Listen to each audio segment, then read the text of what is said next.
What do we got? Ben's already digging in. Okay, read the thing. We got a whole bunch of chocolates in today. It's like a day for treats because earlier Conley sent us some cookies. Yeah. But this is from Ivan, Rust Dude. He said, I hope you don't mind distributing some sweet treats to Double Finers hard at work on wrapping up Amnesia Fortnight. So we got these boxes for the team leaders. So Ken already has his. Cubes. Awesome. This stuff is good. How do you, well, Because it's from the people who... No, this is I will from eat anything that comes in the mail. Send it. Mail it. In my mouth. Yeah. We were at that chocolate cam, and I was like, I was in a weird mood, and I started like saying stuff in front of the camera. I was like, instantly regretted that. It's just like, God damn it. I wanted to tell everyone watching that I would eat anything that they sent me in the mail, including poison and acid.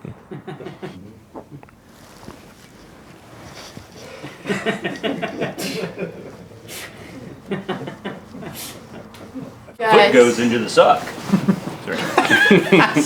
It's a Jaws joke. Order. I got it. So today this is going to be a very newsworthy update. So given like the current state of what we have in there, I would like us to focus in getting everything from Era 1 completely playable. Like everything in the game, like based on what Gabe you finished up yesterday with the Era 1 stuff. The reason I say this is because right now Era 3 is on the cutting room floor. It would be better for us to get everything from Era 1 and Era 2 in there and represented, and have maybe some of the story fallout happen, in the exposition text we'll have at the end and the finale. So I'd like us to be in a position where we're like, we've done the basic, critical path, like the game is there and we're just focusing on like what we could make better. I think that's a better use of our time, and I think the game will be better for it. Pretty good. I mean, we've got like 3 days left, and yesterday we were talking about how, everyone's kind of getting a lot of work done, but we haven't really all brought it together and had a playable game. So, this morning Anna kind of threw the gauntlet down, like today, let's get it going so we can play it. Because we still don't know if it's fun yet. So we're all hoping it's fun, and we sense that it's fun, but we don't have the proof yet. So today, hopefully we'll have the proof. Yeah, we've done a ton of writing, and so it's just like each of these dialogue trees and each of these things, there's a bunch of them, and they all have to chain together in order that makes sense. It's difficult to think about because there's a lot fewer conventions to steal from. Like this is a little bit similar to Chris Crawford's old game Balance of Power, but that was like complexity palooza and just from a completely different era of game design and much more of a dry like geopolitical simulation and stuff. This is just like an overview of the scenarios. Then we've got like, these are all the simulation variables that that your decisions in those scenarios impact. These are the edicts that you use to communicate with the game and make your intent known that actually cause these things to change. And I think I think it's still an open question how much the narrative is really going to feel dynamic once you sit down to actually play it. Because you'll see these bits of pre-authored writing. If you see anything repeat, then that's going to kind of break the illusion, and you'll be like, oh, I get it. It's systemic. We have some cool story points that I don't want to spoil, but there's some traitors in the cabinet or some counter-revolutionaries that you have to take care of, and there's a couple of spots where we came up with some creative ways to deal with that and have a few different branches that should be interesting, so that it's not like the same story every time you play through. The fact that it's been relatively easy to conceive of narrative scenarios that are like, okay, well, you're choosing between these two things. You could have a journalist executed. That will make press freedom go down. That will make fear go up, and it will make unrest go down because that journalist is no longer agitating, and causing trouble.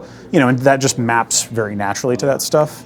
But to me, the real reason to make something dynamic is not because you're expecting people to play through a game 4 or 5 or 6 or however many times it takes to discover all of the permutations. It's that when you're just anywhere in the story and you're making a decision, you're like, I don't know how truly dynamic this story is. And so I'm kind of suspending disbelief about the reality of the system to say, you know what, I'm just like, I am now just imagining myself to be a leader, and I'm no longer making a decision based on what permutation I'm steering towards or away from. I'm really just making a decision that, I feel more like a character in a story. I think that's what tabletop games have always lived right at the nexus of that. Video games have endless amounts to learn from that kind of storytelling. Of course, when you have a human game master, they can make all these complex subjective decisions and storytelling contrivances and stuff. And doing that with games has always been harder. I don't think it's an AI challenge so much as it's just a simple game design challenge. I think when people try to think about how would you actually solve this? How would you make a computer game as smart as a dungeon master? It's no, it's not this big AI thing. It's not some genius technology that's kind of what Chris Crawford tried to go off and build, and it basically has never materialized. I think it's more just. I think it's honestly in the choice of abstractions, like saying, okay, here what matters is health, trust, and morale. If you had chosen 3 different things, you still could have made a perfectly coherent system, but it wouldn't have been the same. You wouldn't have been telling the same story. Understanding what you can model in the simplest way possible that ends up helping you tell that story, I think that's the real secret of interactive storytelling. It's not any highfalutin programming wizardry or anything. I mean, being a good programmer, being able to think about things rigorously and break it down into logic, that definitely helps. That's part of it. But really just choosing your metaphors and models properly. Basically today we've been able to put scenarios in the game. That stuff is now almost entirely online. So yeah, we are actually able to do that. And right now what I'm in the middle of is getting all of that stuff hooked up for really just kind of marching through the game and trying to get all of those cards coming up at the right time. The ones that are supposed to happen at a particular moment, those come up, and then ones that are just just draw from this whenever, those come up. I've just been head down, just trying to get this stuff in the game. But yeah, it would be nice to do a playthrough, because I think, just reviewing the game and being able to talk about interaction and all that kind of stuff, yeah, we got to be able to do that at least once or twice before Monday, so. Yeah.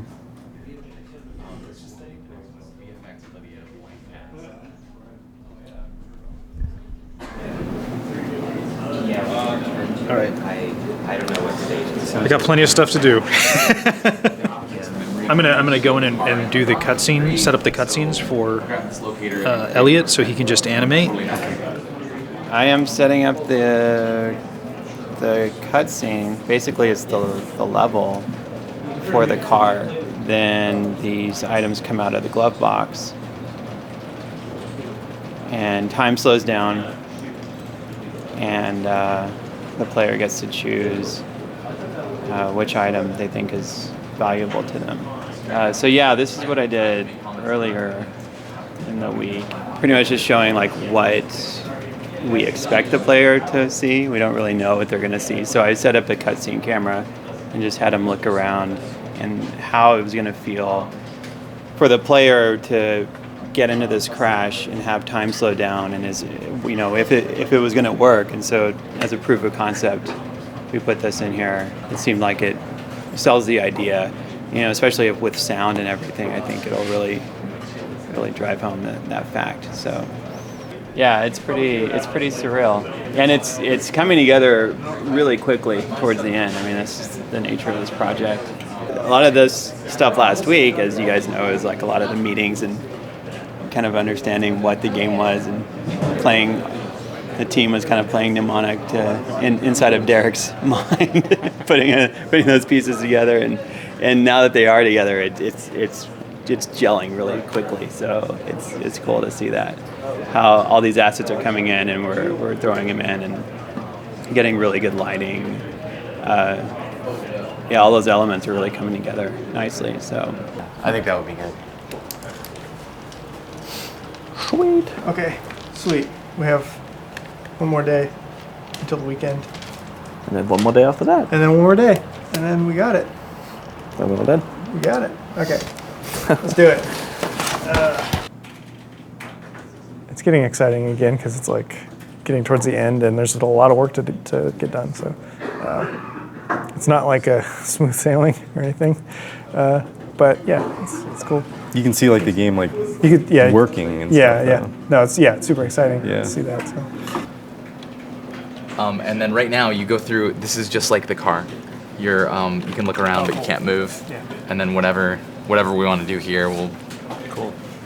That's we do that on Monday. I don't know. Like that's like I don't know when we do that or what that's gonna be. But it's gonna be Monday. But that's it. Well, it's good that it's fully playable. Yeah. What? You want to go through the list real quick? All right. So collision pass in the office.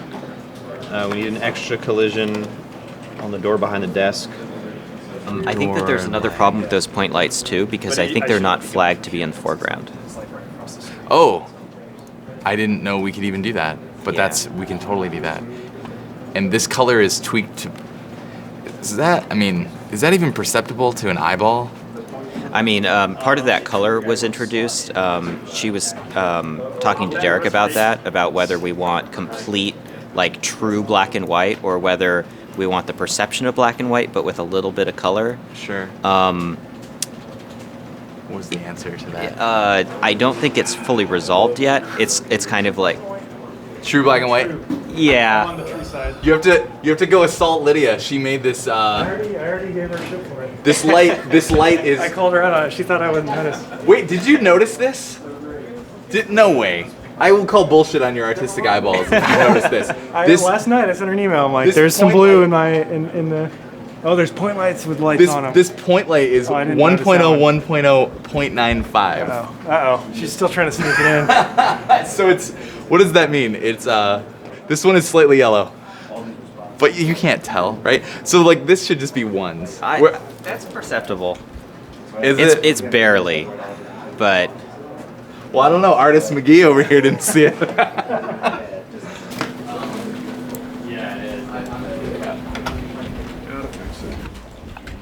Hey, Ben. Hey, what's up? Hey, what are you doing? I'm working on getting the last few guys in the game. Oh, Dave's gonna talk to me. Hey, Dave, we have to make animations for this guy. Yeah, I don't know which guy. The hairy guy. Oh yeah. I think the rig's a little. It's a little bit different. That's why I wanted to just do the thing where you just make the basic guy's animations play on him, but he said the rig's a little bit different, so Yeah, I'll just cheese exactly. it over. That's why I'm not doing that. So right now he's just T-posing, and there's a material problem we gotta talk to Drew about. But other than that, he's looks like pretty cute. He's like the hardest guy that's left. Thanks, Bye, man. Dave. Bye, Dead guy's in. Dead guy's a real bummer. Dead guy has the saddest story. 'Cause he's just dead. Anyway, hey. Nope. Sorry about your life. Good times. This game's really weird. So Brandon's working out in like chat script world, where he's writing like complicated scripts for these guys' behaviors. Then Patrick's working in like gameplay world, where the game changes states and things happen. And then I'm sort of gluing when dialogue tells the game to do something. I've got to hook all these little pieces up. Feeling sleepy, but I'm really excited about this game. I think we've got a good shot at getting all the stuff we want done, and really spending a lot of time on polish at the end. A lot of time, meaning like 4 hours, which is a lot for 2 weeks, but I think it's going to feel really cool. Oh, there he goes. Oh, there he goes. They need to react to it. They need to actually get upset if you do it.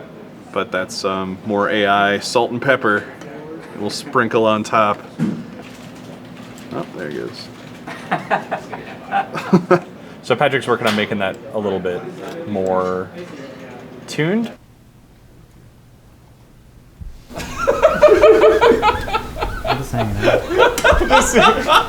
I am rewriting for the third time. I'm rewriting the poke code. But it's not because it's well, it's kind of broken, but it's not because it's super broken. It's more because it's like expectation of the player. To actually get down close to the little pink guys, you have to crouch way down, and we had to do all this animation work. And we struggled with it for a while. But it turns out like we got it right, and it just really wasn't that fun. And so we're going to change it so that it's more of kind of like a screen space solution where if you're hovering over the guy, you can kind of mess with them. It's not correct, but like it's going to feel the best. Our problem is like they're 1/5 the size of you, and you want to be able to touch them from your basic point of view, which is standing up.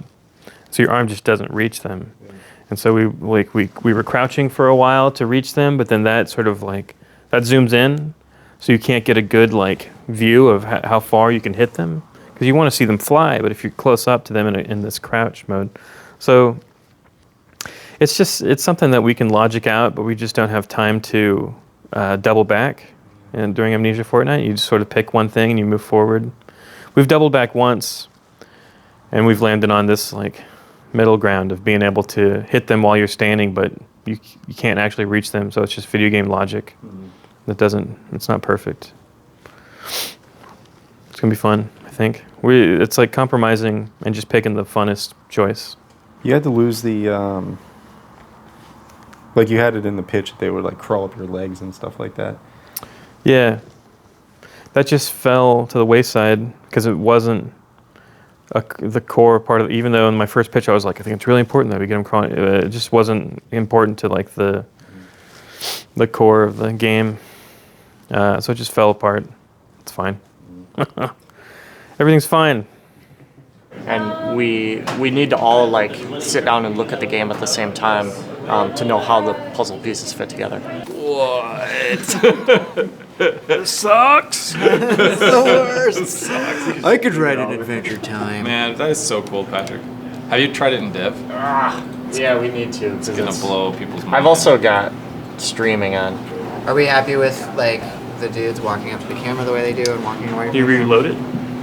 Let's see it again. How they come up? So this is currently how it starts, and we should. Yeah. That's awesome. That looks fine. They're all, because I thought they'd be closer, but it's cooler if they're all walking to you across the field, I think. Yeah, I think this is creepy. I think it's awesome. And until you say, "I want you to be my best friend, boombox guy," then they'll all be like, and then immediately walk away. Because currently there's no way for me to know that I've actually picked a guy, and that's like a really nice tell that. That'd be a good I think our chat script allows us to do that. So basically, it's as soon as you pick a dude, then they all walk back. Yeah, that's good. And also, if you say something directly at one of them, they should all stop talking, and only one will talk to you. Okay. So you can talk to one, and they're not all still going, pick me, pick me, pick me, while you're trying to have a conversation with one of them. Okay. It'd be good to do a pass of the dialogue and listen to everything that Raz says, because he went off script so much to match the dialogue to what he's actually saying. Okay. It's a lot. Yeah, and Brandon's kind of owning that right now, and he's got a lot on his plate, but I'll talk to him about it and see if we can get that off his plate. Okay. I wonder what we could do about all the overlapping text. Well, if as a polished thing, I honestly think that mostly it's probably okay, because as a player you're just going to like reposition yourself so that you can see it all. Yeah. But we could do the old LucasArts adventure game thing and then like figure out where it goes in the screen space and then like separate all of them. Yeah. Oh, that's neat. Yeah, we could sort of spatially lay them out. Okay. I think we can do that. I think it's something that we should probably wait until like Monday as a polish item, but we can do something like that. Yeah. Okay. Yeah. How does this sound?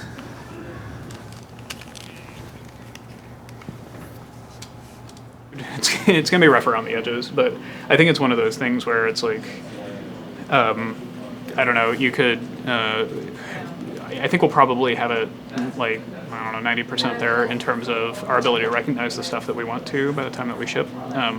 And I think it's one of those things where we could probably work on it forever and get it to like 95%. So I think that we're doing a good first pass. Like I think the game is going to be pretty responsive in the ways that we want it to be, based on player input.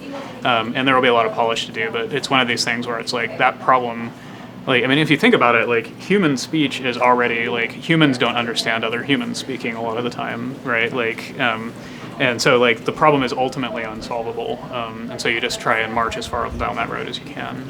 So we'll just keep marching as far as we can. I think it's going to be playable, though. I think people are going to be able to see a lot of the game and appreciate it without it being too frustrating. It takes a while for it to build up to, like, having all 16 yelling at you constantly, but, like, it's a good kind of madness. This game, I think, is at its best when it feels like a really bad dream. I think we would actually love to write a bunch of responses like, let's talk about bananas for a while, and like actually have dialogue that responds to that. And if we did that and you typed it in the game, it would be amazing, right? Like, you know, it'll blow your mind. We had these like specific responses written for those scenarios. I don't know. I'd be curious, like, how much we would want to do writing about just every topic under the sun, and how much we would just want to flesh out the characters and like dive into things that are directly related to them. It'd really be up to Penn, I guess. I was talking to Brandon for when we released the game to include some kind of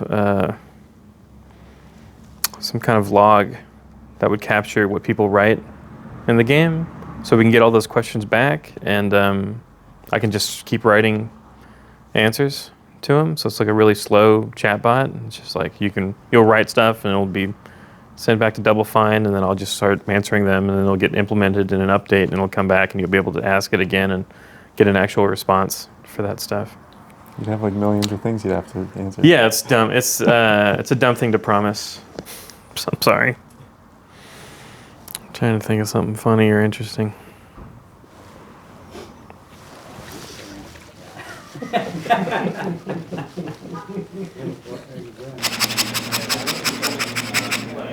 What does that thing do? Shake weight. But all animators get these when they graduate from art school. Oh wait, I need 2 hands on. So day 8, today's Thursday. I've lost all track of time. I'm in a weird time vortex. I feel like I'm playing mnemonic and picking up little memories as I go. Today I'm going to look at the front attacks, have some new animations in, and their data files are kind of out of whack, so I'm going to fix those. And the animation's looking good, so I think that'll be cool. Just do the tap. So it's just kind of a kicking down, and then if you hold it down, then you get the like lingering, and we should do a bigger. I can do it much bigger, you know. Yeah. But I think that I need to work on the hitbox. But I think that if we do for the kick thing, I think it will be able to smack these guys in the face as they go up. Okay. And then that like will work a lot better, I think, than the other thing. I don't have it comboing yet, but I think, and it looks good coming out of the back kick, right? So you can get back kick to rearing up forward. Yeah. We moved away from the kind of punchy front kick animation because it just looked a bit cartoony, and it didn't transition well into the rear up. And so we kind of had a new version of the rear up and playing with that. So the front attack now is a very quick stamp, but you actually get an attack box on the way up, so you basically can hit people on the way up. And then if you hold it down, you get the big rear and stomp. Pop in some Grex.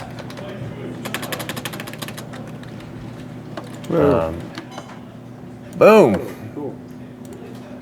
And you can't really do this while you're super surrounded because they can hit you out of it. But yeah, that's pretty cool. Yeah. That's working. How are you doing like a health representation? Imagine an infinite sign. Yeah, we're not doing any. You get damage in terms of getting knocked out of animations and stuff, but you're invincible for the prototype. Proof of concept.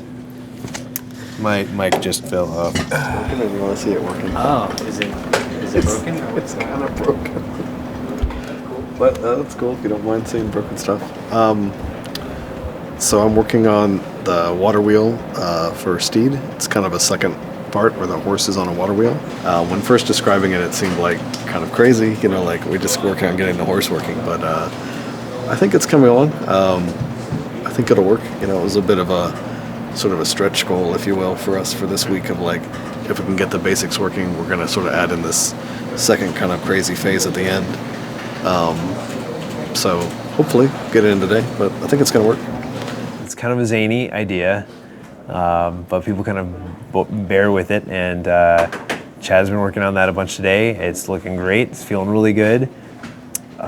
In narrative games, having some set piece one-off moments are, just to highlight and punctuate the action is a pretty important thing. It's great. You can't have them everywhere, and not every game needs them. But I think that sometimes you see a good win for like, oh, this would be a good way to transition the scenario, use some existing systems, provide a different perspective on the world. That's one thing that ours is doing. It's nice. It's nice view of the world. The world's really coming together, so being able to see it from a different angle, I think, is going to be cool. Is that the mountain? That is supposed to be a mountain that I'm no longer going to use. Delete. It's a lot of different things, but it's always for me a feel, a combination of, does it feel like what, in this case, John is looking for or asking me to do? Does it just feel good does it flow well when you're in the level riding around? And does it convey the tone, atmosphere of the game? And if it looks good or not. Hope that answers your question. I was an architecture major in school. And I sort of fell into games many years ago. And just really enjoyed doing environments and working on games. It's really best of both worlds. Yeah, but having sort of that, I guess, grounding in my background sort of helps with building any type of worlds and realistic or otherwise, and help grounds everything and add just a tiny bit of realism so at least you can relate to things. Yeah, we decided to do the sculpting mainly because this was going to be an open world. And my experience working on Brutal Legend led me to decide on using the terrain sculptor. The reason isn't really even sculpting per se. It has the ability for me to make a simple mesh geometry object, and I can stamp the shapes into the. So it's like clay. I'm stamping clay. So it allowed me to quickly lay out the level within minutes, literally. Yeah, I've been doing that. The trees and rocks in the last couple of days. Making sure that they work with the gameplay and they are aesthetically pleasing to some degree. And also how the environment that you see as a game player, how that looks and how that affects where you go. And so the feeling that you get is it matching or living up to what John is asking for. And my job is to make sure it does and hopefully exceed it. And Matt Hansen has been really helpful. I couldn't have done this without him or really another person. It's a lot of stuff to do. I'm just building a fence. There's a lot of it. It goes on for basically forever. So I've been doing this for way too long now, but placing all these little fence pieces. But it'll look nice when it's in the game, I hope. We'll see. We needed a way to contain the player some more, so we decided to put this fence into place. So I'm hoping to finish this in the next hour, because we got a lot of other stuff we have to build. How's the world looking in general? It's still pretty sparse, I think, so we gotta build more props to fill it up. We've been trying to pillage all the other projects and steal as many trees and whatever to populate the game. So we have stuff from CQ and the Cave and Brutal Legend. Everything's in there right now. And we're usually using those as like a starting point and then modifying them to match the style of this game. My AF pitch next year is fence the game. It's gonna be awesome. I want to play it. Were these sketches that you were doing, or is this stuff that John? That's Emily's sketches. Yeah, it was her discussion with John about what the mill house will look like. Sorry, pardon the banana. The water was in this one. It's probably really the most complicated set piece in this game, but I think it's working great. So it was worth the effort. This is when the horse hits a vehicle and it's like, yeah. Finally, the horse gets a vehicle instead of being the vehicle all the time. Well, it's the primary stuff looks great right now. You know, that the head turn on the reverse. You know, it's kind of like that's just awesome. If you push the stick straight left or right, that's kind of the case that we want to. And so if we get some sounds of VFX and running dudes over with this, yeah, I should be able to put Brian sound in. That's what I'll try to hit next. This should just be the game. Like, That's nice. Yes. So this is. If you want to come over and see, I'm creating a death to get run over. Come and take a look. Away from you then, right? Yeah, so this is assuming that they're facing away, and we can either. We could do a different one if we want to do a. Otherwise, we just pop him into facing rear. Like you're not really gonna see that connection much, anyways. You might see a little bit of pop, but the weirdest part is if you just clip somebody on the side and they were facing forward, then you'd see them face backwards and kind of get flattened over. Are his guts gonna get squished out? What's that? Can you make his guts get like squished out? Oh yeah, we can do that. Pudding comes out. Yeah. Banana pudding. Can you do that? It's for kids, so banana pudding instead of blood. Makes me hungry. I need some banana pudding. That would be awesome. Yeah, no, I'm excited for this weekend too. I think it'll be hopefully, but it's the polish phase is pretty fun as long as you don't run into niggling problems that sound small but end up being a big pain in the butt. Kind of like what Chad's working on now. It's he's trying to run the enemies over with the wheel, and they'll play their death animation, but they won't actually die, and there's no logical reason for why that's happening. So, because they shouldn't be playing their death animation if they're not playing the rest of the death code and whatnot. Run them over a few times. Yeah. Just for good measure. Yeah, stay down. So that's fun, and that's the thing. Like you'll be like, oh, we had this working over here, so it'll work over here, no problem. And then you try it, and all of a sudden it's like, no, it doesn't work. And then I try to fix it, maybe it broke the other thing too, and you realize like it was just barely hanging on before. Or the fact that it worked in the first place was kind of a magical accident that, I don't know, it gets weird. So it's just, it's just one of those things. Like it is a slap job in some ways, but that's part of the thrill and the fun of it. We really are building these things. They will probably get thrown away after this. Even if we work on these games, like you really want to start from scratch. You've learned some lessons from what you've built, but you want to build it up right, and make sure you're not doing these hacks just to get it in, because it's Friday night or whatever, and you've got to get this thing in. You don't want that in the core of your game. So it's actually really nice to be able to hack stuff together at a time, but then it becomes tough to convert that into solid stuff that you use later. So yeah. So yeah, I'm not exactly sure, what the delta is between what we've got now and the end. I hope it's significant, but I'm super proud of the team, and I'm really proud of the project. And I think it's, I kind of go home and I kind of laugh like, I can't believe we're making my dumb horse game idea. And it's neat, and people are walking by and go, oh, this is cool.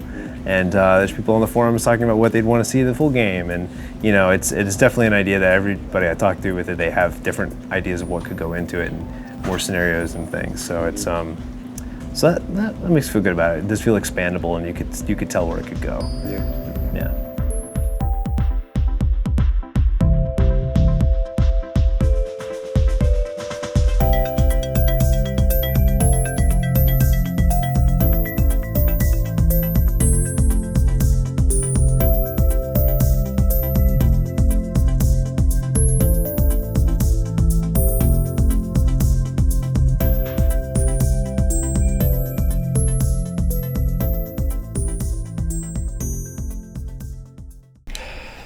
It's the end of the day. Technology's failing us.